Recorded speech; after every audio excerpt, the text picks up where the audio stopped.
Hi y'all, Carrie Stevens here. I want you to think back to the last 3 presentations that you've heard.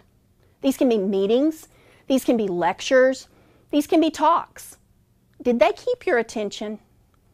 If they didn't, chances are this is what you did. You checked a message, you started texting people, you actually deliberately chose to not listen to those people.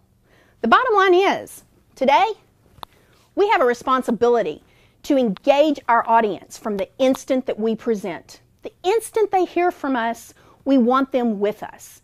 So today, I'm going to share with you 3 different things that will help you focus on your audience. I call it my ATM process.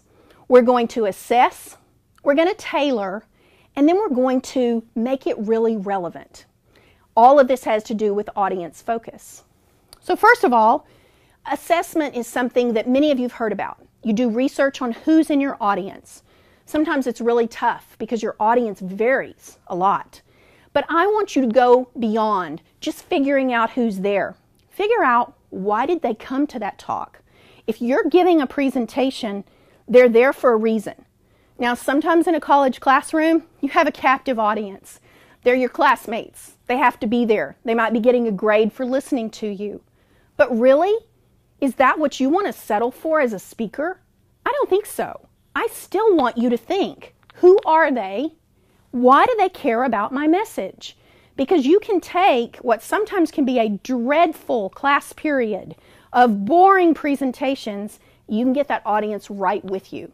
View it as your personal challenge to really assess your audience and get them on board. That brings me to the second point, which is tailoring your message. Once you know who's there, give a lot of thought to what you have to say and how it might really matter to them. So for example, most of us have points that we want to make, okay? It's very easy for us to say, this is what I want you to believe. But if I don't then turn around and tell you why it matters to you, you won't necessarily take my word for it. This is what tailoring is all about. And I would encourage you to look beyond just content tailoring, but think about the vocabulary that you use.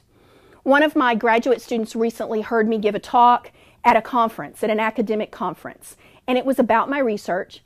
And the same week, I actually gave a similar lecture in my undergraduate classroom and in my graduate class.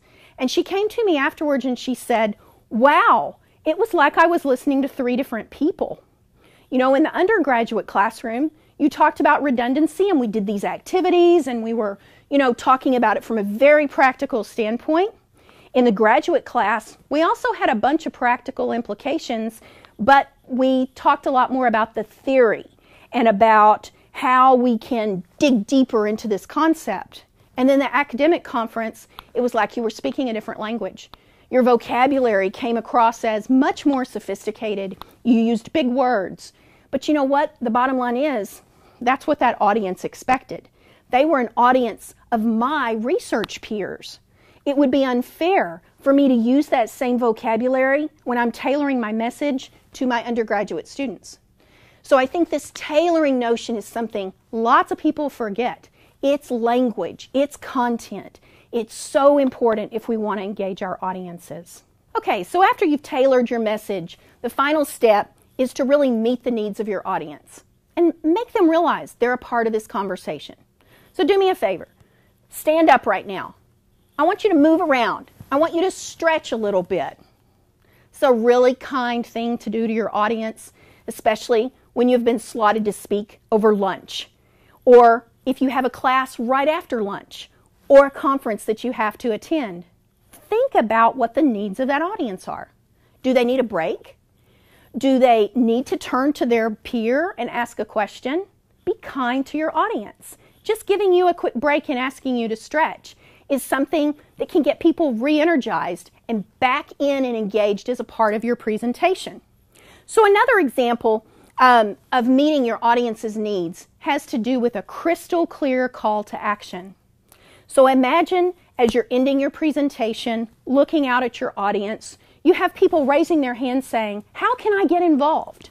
Or have you thought about tweeting about this? Do you have a blog that I can follow? Would you leave me your contact information? You really know you have met your audience's needs when they realize that they want to be a part of your message. So to end, let me just remind you of this ATM process. You're going to assess that audience. You're going to really tailor your message and your language to meet their needs. And that leads you to ultimately meeting their needs. So have fun with this and really work hard to engage your audiences. Take care.